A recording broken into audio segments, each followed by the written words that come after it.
The views and opinions expressed on all radio shows broadcast on Tom's Radio Toronto are entirely those of the hosts, guests, and callers who are entirely responsible for all show content and do not in any way reflect the opinions of Tom's Radio Toronto or its staff. These broadcasts are presented and made public as entertainment and general information only, in the hope that they will be entertaining and informative to listeners. They are not intended to diagnose, treat, cure, or mitigate in any way any disease or condition or to promote any specific lifestyle, belief, religion, political affiliation, or other personal practice, nor is the information presented necessarily accurate or verifiable. Good afternoon, Toronto. Good afternoon, Canada. Good afternoon, all over the world. This is Josie's Law, Health and Wellness. It is a beautiful Friday. It's not very hot. It's not very cold. The temperature is, I think, is very good.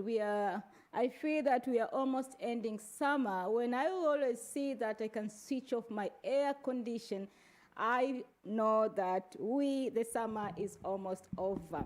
DJ Owen, how are you doing? I'm doing well, thank you very much. Yes, how do you see the weather? Is it too hot for you? No, this is perfect weather for me. Oh, great. Greetings to everybody, to Tita Moni, to Tita Cecile, and Tita Edward, Ian, and everybody who is watching us today. My topic for the day is the emotional effects of a serious illness or injury. I've been meeting a lot of clients. As you understand that, we also have a home care agency whereby we take care of the seniors, people with the chronic disease, people with different injuries. We supply PSWs and nurses. So I've been going to see my clients recently to visit few of them, the one we have. And the most thing I'm facing is how my caregiver are coping with these effects, emotional effects of these people who have chronic diseases, who have different illnesses, who have injuries.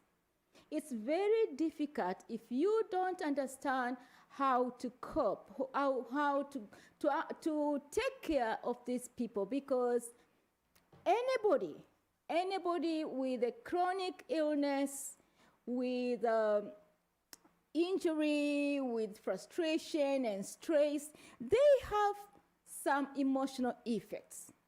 So we need to know how to understand people around.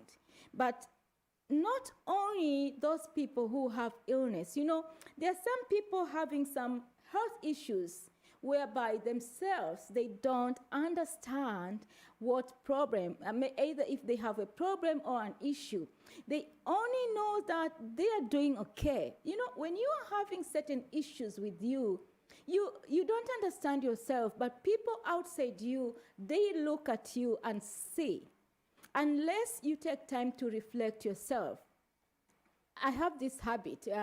After certain issues, maybe if I go to this stressful week, always I give time for myself. I take time to reflect myself, to reflect how I look at myself, to reflect how I see things, to reflect my decisions, to reflect how I speak and respond to people. Sometimes, you know, because of frustrations, you just respond. Although they say don't respond to anything when you are mad or you are sad, but sometimes it happens because these acts sometimes are involuntary. Involuntary means it happens without you intending. But not only intending, it happens because of how you feel currently. How do we cope with these situations? Many serious health problems seem to develop unexpectedly. As I've been talking every day, that sickness is not a one-day thing. Sickness is a process. Any illness you see today are happening to you, any health condition you're experiencing today, has been a process for so many years without you recognizing it. So when it erupts or when you are diagnosed, we always say unexpectedly because you didn't know. But it's not that that sickness happened on that day, on that month, on that year. No. That problem has been within you for a long time. It always starts with very small thing whereby we always ignore, especially people who ignore different pains of their body. I met a client this week. We are not supposed to say anything, but I'm trying to give you an example. The client cannot move the hand, cannot lift the hand, cannot do anything. When I was trying to ask, he said, I've been this way for 2 years. Then I said, okay, can you explain to me how it started? So he told me he only started with one point of a joint on the shoulder, but then now the pain is accelerating to the arm. He ended up breaking the wrist. But not only that, one side of his body, the right side of his body, is developing to different kind of pain and weakness. He cannot bend. He cannot sleep on one side. He cannot kick anything, cannot pick anything down. He cannot even tie his own shoes, or he cannot even scrub himself. But that pain only started at one point. And because the pain was not taken care, that pain accelerated and developed to very chronic pain. Not only chronic pain, but it moved throughout the whole body. So this kind of people, or this kind of sicknesses, or this kind of injuries, every time you feel you're not okay, you need to take care of yourself. However, I really understand that the life we are living in is very, very troublesome, complicated. It has a lot of issues. It engages us a lot. It engages our mind. It engages our body to the point that we don't have time for self-reflection. Self-reflection is really needed by everybody. You need to reflect how your mental wellness is. You need to reflect how your physical body is. How are you assessing yourself? Have you ever taken time to assess yourself?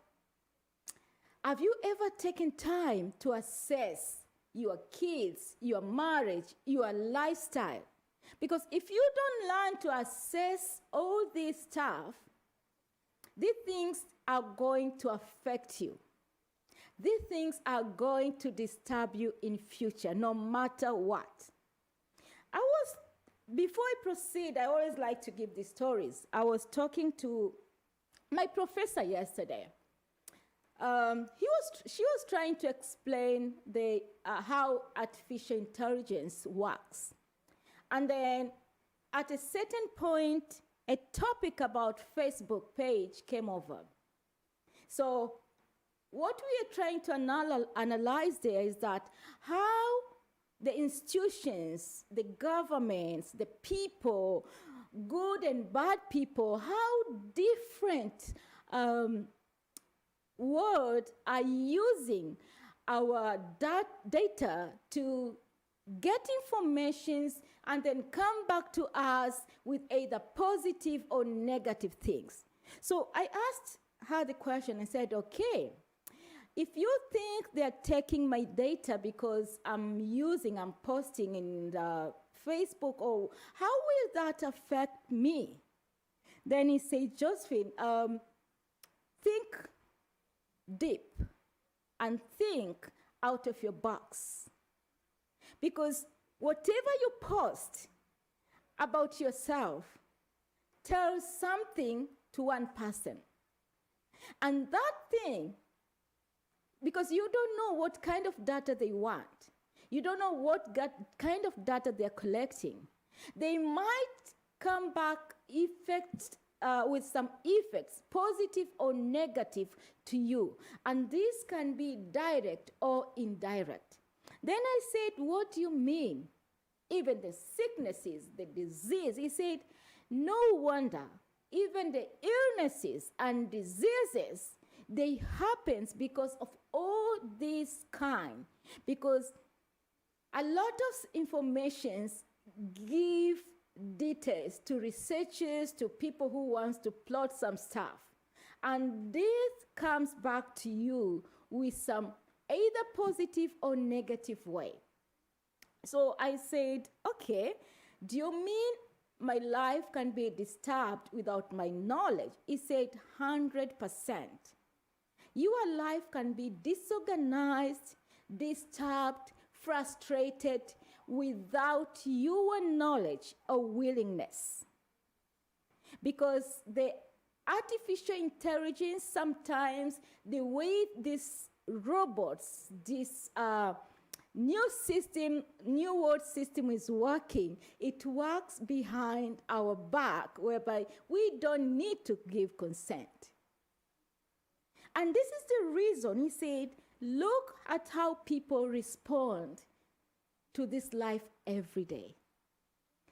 When you move around, people are full of anger. People are facing threats of mortality. People are having a lot of issues. They are full of worries. Today, if you meet 10 people, believe me, 8 people, they are worrying. They are worrying about their life. They are worrying about their health. They are worrying about their finances. They are worrying about everything. Now, I have a question.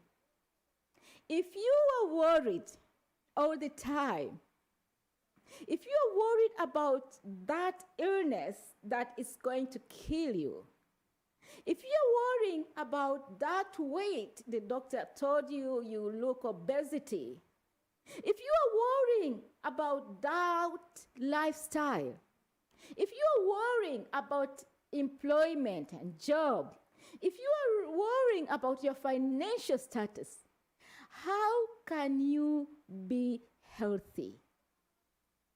How can you have mental wellness? How can you face other challenges? Those worries, I told you last time, I said, I gave you just a small hint that how the sickness develops. You know, when you have a lot of worries in your body, the body creates toxic, we call chemicals. The body creates toxic chemicals which react with either your cells, your blood, your enzymes, and they start to kill you slowly. Because when the chemicals are created within your body because of worries, because worries send signals to the brain that this stuff is not good.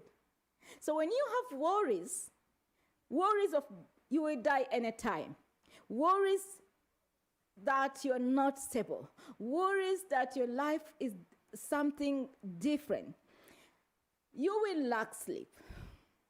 A lot of people I meet, they don't sleep. A lot of people I meet, they eat, but whatever they eat go to loss. No matter how they try to eat healthy, they don't feel it. Because when you're eating the food and you don't feel the taste, you don't have that desire to eat that food will not digest in your body. It will all turn to toxic. The only food which get digested in your body is the food you eat when your saliva is stimulating the enzymes to digest the food.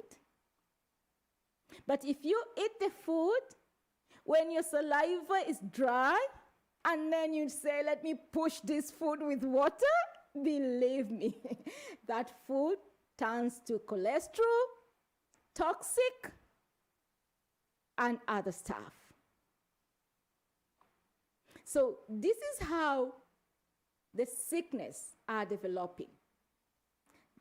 Sicknesses are developing simply because we have too much emotional effects. Too much emotional effects. Too much emotional effects. Let me go for a short break and I'll be back and explain other emotional effects apart from worries and anger.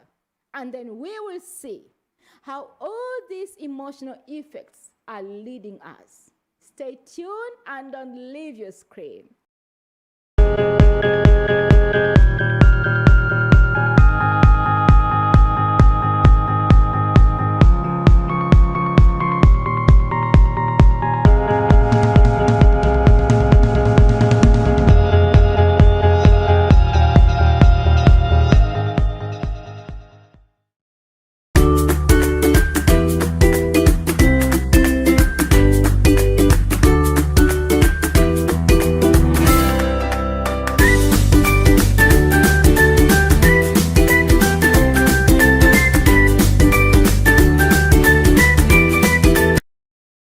Our company is committed to providing truthful, honest, competent, and result-oriented service through advising and representing our clients in Canada and overseas in a wide range of immigration matters. We focus on providing support, building dependable relationships, and promoting success. We are dedicated to understanding what results you want and to helping you understand what actions we can take on your behalf.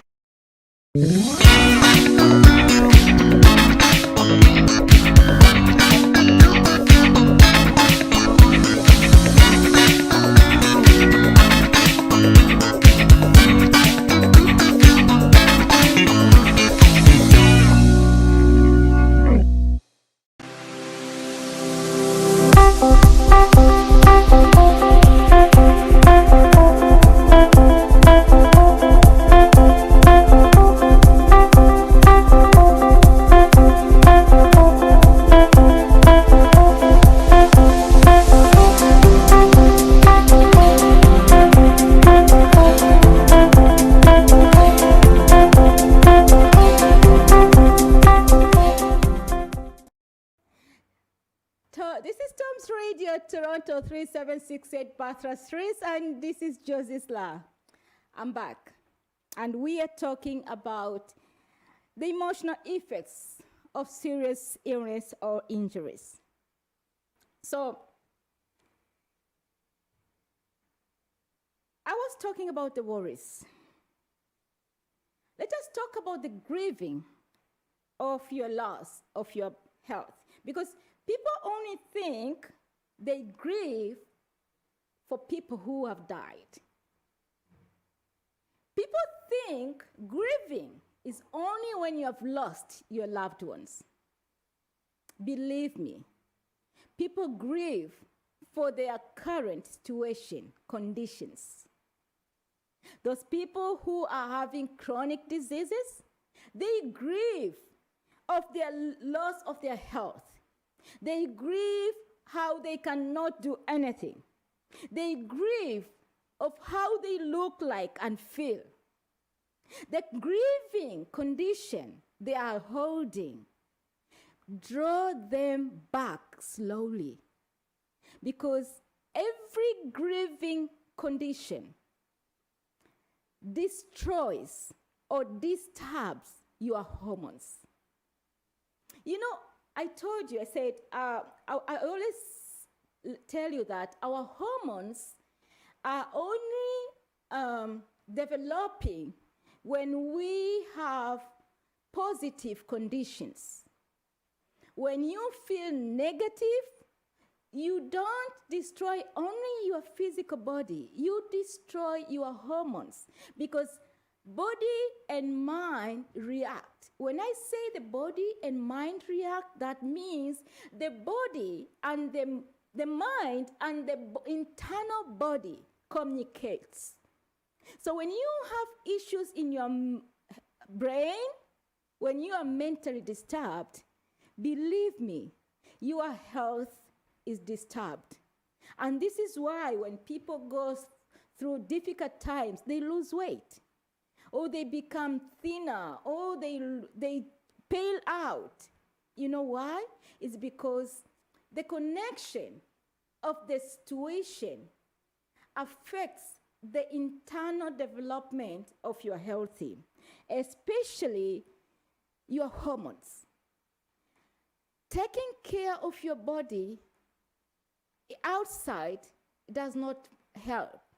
There are people who dress very neatly and well, but you still can see they are paling, they don't shine, they don't look beautiful, because they are trying to substitute their outlook with their in look. When I'm saying the in look means how you feel, what you're thinking, what you're going through inside you. So it doesn't matter how you dress up. It doesn't matter how you present yourself to people. Your inner you will come out, absolutely, and it will show you up. If you try to hide it out, it will definitely blow you out. And this is why we always say unexpectedly. It will blow you unexpectedly, because it never deceives. Once the hormones are disturbed, no matter how smart you dress, no matter how expensive you look out, your hormones will trigger. And once the hormones trigger out, my friend, you're in trouble. So these people, every time they grieve, you can also grieve because of loss of the job. Like at this moment, people grieve because they have lost their jobs. People grieve because their financial situation is not stable. People grieve because their health has been destroyed. People grieve because of their past. Because of that past illness which destroyed you. You still grieve until today. What is the outcome? All those emotional effects you are going through, they affect your physical body and outlook.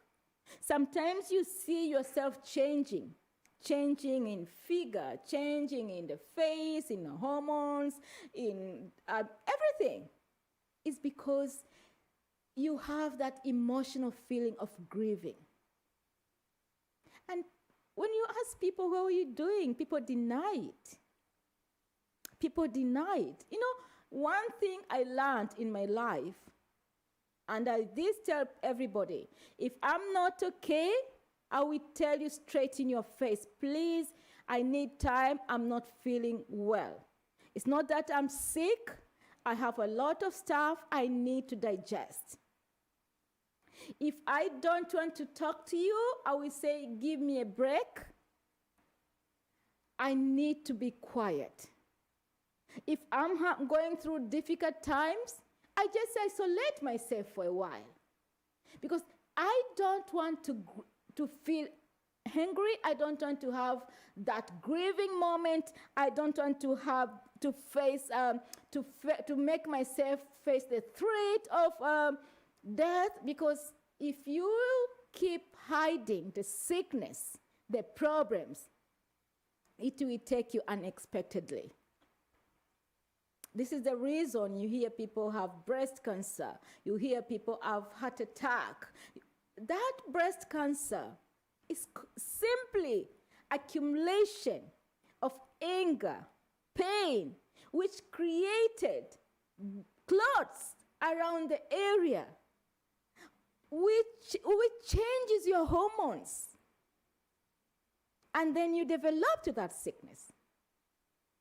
But anyway, I wanted today, I know I'm mixing a lot of stuff because this is a really serious topic. I only wanted to address to caregivers who are taking care of the people who are going through these difficulties, who are having illnesses, chronic illnesses, who are having injuries. I said, these people are facing all these emotional effects I'm discussing right now. They feel anger, they are threatened of their life, they feel they can die anytime, they don't know what to do, they have worries about the future, if they keep surviving, what is going to happen? I've been having clients many times, they are telling me they want to commit suicide simply because they don't see the use of them to live. Believe me, God put you in that situation for a purpose. Don't commit suicide. It's not a solution. Ignore the negative feelings. Put yourself in positive situation every day. I know it's very hard, especially when you don't get the caregivers to support you. Caregivers, we are here to support people with emotional effects. We are not going to take care of them and add them stress and add them more problems. And this is what I always speak to my caregivers. I said, you know what? You are going to work there to make sure that client does not experience any emotional effects. Do your best. At this moment, he's not the one. I always take care of my friends the same way. If I know maybe you've been suffering from diabetic, you are having because people think having diabetic is a very simple disease that has no effect. Believe me, among the problems, among the sicknesses and illness which have more issues is being a patient the patient who is diabetic. These people, they get a lot of health disability. I call stabilization. They live with worries. When the sugar is down, the brain clicks up and they are in worries. When the sugar is high, they're in worries. When they don't feel when they want to eat this, they can't enjoy the food, they can't sleep well. I'm telling you, it's very, very so. When you find people, when you are living with your husband, your wife, with all these kind of issues, please understand. Understand that that person is not a normal person anymore, because she or he is having something driving his mind. So don't expect that person to give you what you want at the current time. Give them time to process everything around them, because their life is full of worries. Their life is full of trouble. Their life is full of everything. Sometimes these people feel powerless, hopeless, unable to look beyond the worst case scenarios. When you feel powerless, and I always, the problem is I connect my life with God all the time. I said, if you don't have that strong faith, you really become powerless. Because every time you see a situation, it worries you. Every time someone does something, you feel because you're powerless, because you have sickness, because you have diseases, because you cannot do this. I've met couples who are having effects of this kind of problems. So that the houses become so like the battlefield because they don't understand each other. Especially like young ladies, or I'm not young lady, but when, in marriage you have different life. So when your husband or wife cannot commit to do certain stuff, you become angry. Then you start to feel powerless. Oh, maybe because I'm this way, that's why this is happening. Because I have 1, 2, 3, that's why this is happening. Those are emotional effects. Don't allow to feel yourself powerless no matter what. Whether you have a chronic disease, whether you have bad illness, you are not powerless. Don't feel hopeless. You will still be valuable until your last breath. And this is why I always tell my caregiver, make sure you take care of the client to the last, with dignity to her last breath.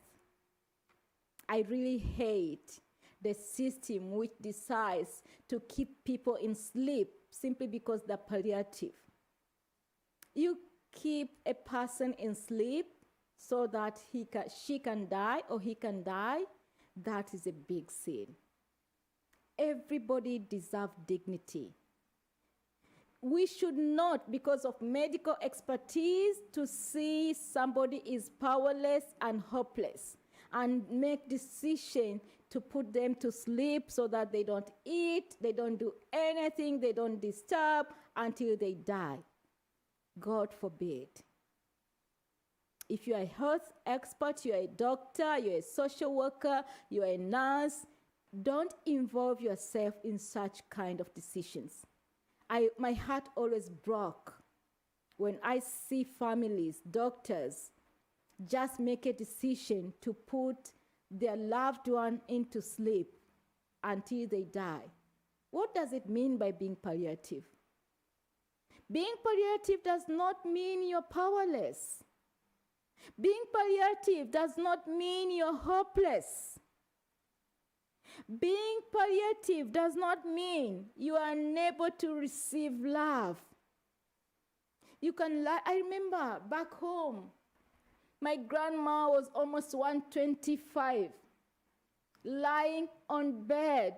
He could not eat, but at least every day we made sure we put a spoon of light porridge in her mouth. And we could tell Grandma, just taste this porridge, it's so sweet, we made it for you. I remember one day I made a very tasty soup. She used to like it best. I said, Grandma, do you remember you used to make this soup for me? I've made it for you. I thought she was not hearing me. I saw a beautiful smile on her. And I saw her trying to open the mouth, but because she was dying, she could not. And I saw her touching my hands. So let us not allow this. Let us not allow to make people feel they are powerless, they are hopeless. I'm arguing with this health expertise in this system. It's not a modern health. It's sin, my friends. Putting people in sleep, we don't hug them, we don't give them food simply because they're dying palliative? What does that mean? That's crazy and nonsense terminology. If you are dying, does not mean that you are hopeless. If you are dying, does not mean that you are powerless. You still have your power. You still have your hope. You need people like caregivers to motivate you until your last breath. You need to die peaceful, smiling. My grandma died. She was smiling. I still remember that picture. And this is the reason today when I see people suffering, my heart get injury. I always feel horrible because I wish everybody could die smiling from the words of the people she loved. I always appreciate those moments, the families which make that decision. Say, no, my husband, my mom, she's going to die in her bed, and I want to be there. Call me when you see certain conditions. And we always call. I say, come and stay with your mom overnight. Maybe she won't be there tomorrow. That is hope. You give the mom hope, you give the children hope that there will always be tomorrow. And then, when people are having this kind of sickness, they also have the emotional feeling of regretting of any guilt they have done. People neglect their past life. People neglect their past actions. So this is why when you see people having this chronic disease and illness, people who are getting aged and they almost die and they don't get any good care, they suffer a lot of emotional effects. And we as caregiver, our important job is to make sure we overcome every negative emotional effect to our clients, to our people, to our loved ones. If they lose hope, it's our obligation to raise the hope of those people who have lost hope. If they feel powerless, it is our obligation to empower everybody who feels powerless. If they feel denial, it's our job to make them feel accepted. What do you do to make that person who has reached that point of feeling neglected, of having denial feelings, of neglecting the past? What is your responsibility as a caregiver? We have to learn, not only caregivers. I always tell people, be a nice person. Money is not everything. If money could be everything, believe me, rich people will never die. They will live forever. But rich people die, that means money is not everything. What is everything is how you offer yourself to exit all the negative emotion the person is experiencing. Bring hope to people. Make them feel loved and wanted. Allow them not to regret about their past. Give them hope that no matter what you did in the past does not have any connection with your present. Let them know that there's always tomorrow, no matter how they feel, how they are, what their condition is. There's always tomorrow. I always go to bed and hope for the next day. Every day. If my day ends, when I reach to my bed, I say, God, thank you. No matter what has happened today, tomorrow is another beautiful day I'm looking forward to. Tomorrow is another excited day I'm looking forward to. So when I start to have that feelings of hope, I will find myself getting out of the bed, starting to prepare for my tomorrow. Without those feelings of hope, you will see your tomorrow is useless. You will not even like the night to end. The people always say, I didn't even want the morning. I didn't want to see the morning because my life is so horrible. I say, don't speak that way. Because your yesterday will never be today. I'm always excited because I always hope for my best tomorrow. So when it gets in the morning, I say, okay, thank you, God. It's another beautiful day. So I run out the day, and when it's evening, I said, oh my goodness, I conquered today. And I say, devil, whatever you have done today, you have no opportunity tomorrow. Tomorrow will be my best day. Tomorrow I'm going to laugh. Tomorrow I'm going to have everything I need. Having such kind of feelings and hope, they definitely work. They definitely change how you look. They change how you feel. They change everything in you. They change everything. Hope, I always say to people, if you want to have the best medicine in your life, the best medicine for your hormones is to have the hope for tomorrow. Because when you are having the hope for tomorrow, your hormones and feelings are fighting together. So because you have a great hope for tomorrow, your hormones generate positive chemicals to handle your situation for tomorrow. They forget to generate the bad chemicals to destroy you because of the present. So you become hopeful. And believe me, everybody you see happy in this world, it's not because they are happy at the present time, it's because they are happy for their tomorrow. We are always happy for the tomorrow and not for the present day, because happiness is something that does not last forever. But even bad times does not last forever. And this is the reason we all hope. Let all be like a baby. Let us all, whether you have chronic disease, whether you have illnesses, injuries, give yourself hope like a baby. When kids are growing, they have a lot of hopes.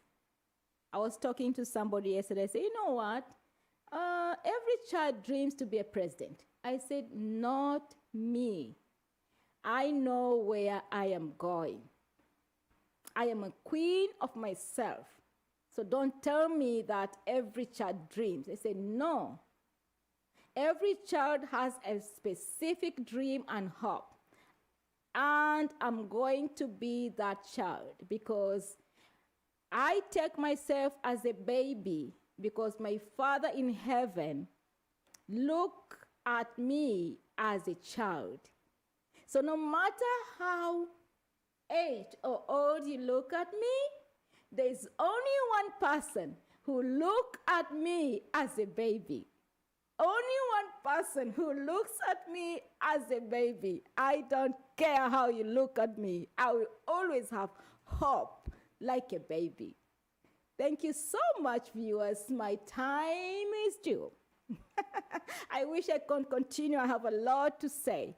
But please remain healthy and make sure you're well. There are a lot of stuff going on. The variant is now surging up. Stay safe. Keep distance. Don't forget your mask, okay? Good afternoon, Toronto, and have a nice day.